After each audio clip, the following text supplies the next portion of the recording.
Hi there, it's Kevin from RogueDeckBuilder.com, here with my block deck that I've been using to good success so far.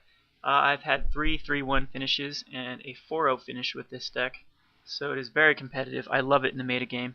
And so far, I have seen some people run versions similar to mine, but no one has this exact same version that I'm running. A lot of the green, white, blue are more aggro oriented than this. There's a lot of Celestia aggro and a lot of Azorius aggro. This is a Bant Control list. So let's just go down the line. This is my all-star, Angel of Serenity. Best card in the deck by far. The reason why I'm playing this control build is for Angel of Serenity. Once I get it out, I basically win. Then, Jace archetype, I thought, very little creativity went into building this deck. I just threw together the best cards in the block right now and made a deck out of it. And it's been successful. So, of course, Jace is an auto-include. A lot of times the games, I'll admit, versus like Grixis or other Bant builds that are, there's a Grixis and there's also an American deck running around that uses Jace, but it seems like whoever gets the Jace first wins. Here's a card I'm not seeing anyone else use, which is Sphinx of the Chimes. It's a great card. I have a lot of 4-ofs, and late game if I grab this, he can pitch me a ton of card advantage. As well, he's a beater. He's a 5/6 flyer for 6, which is amazing in block right now. He doesn't have many answers. He does get ultimate price, but whatever.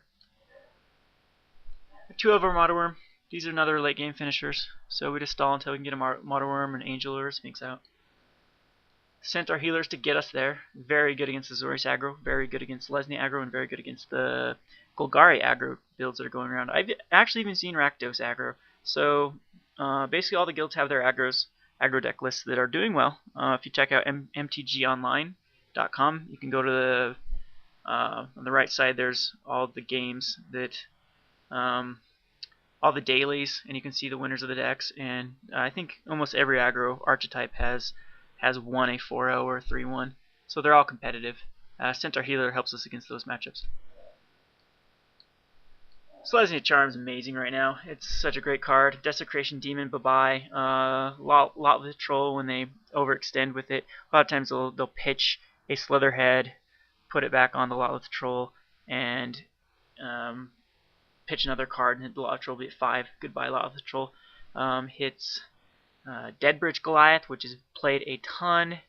Hits a I love having a Centaur Healer out and blocking their Centaur Healer or something, and they Celestia Charm their guy and then get rid of it with your Celestia Charm.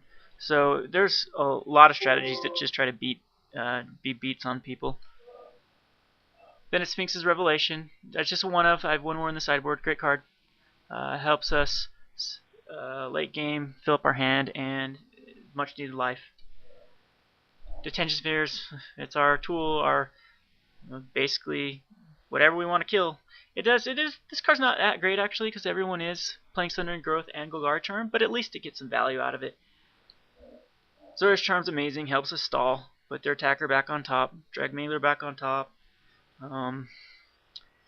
Any aggro card out of the other ones goes back on top, and they have to draw it again, cast it again. I love the key runes. They win me the control mirrors. They also help fix the mana. So Celestia and Azorius. I do prefer Celestia over Azorius. Now, as far as lands are concerned, we don't have very many good options. We have the Temple Gardens and the Hallowed Fountains. And then I play 3 of each of the guild gates. These do screw us over a lot, but whatever. We need to play them. Singleton Forest, I don't know. I'm still working on the mana base. A lot of islands because we have more double blue than anything. And a couple planes. That's the main board. Go over to the sideboard.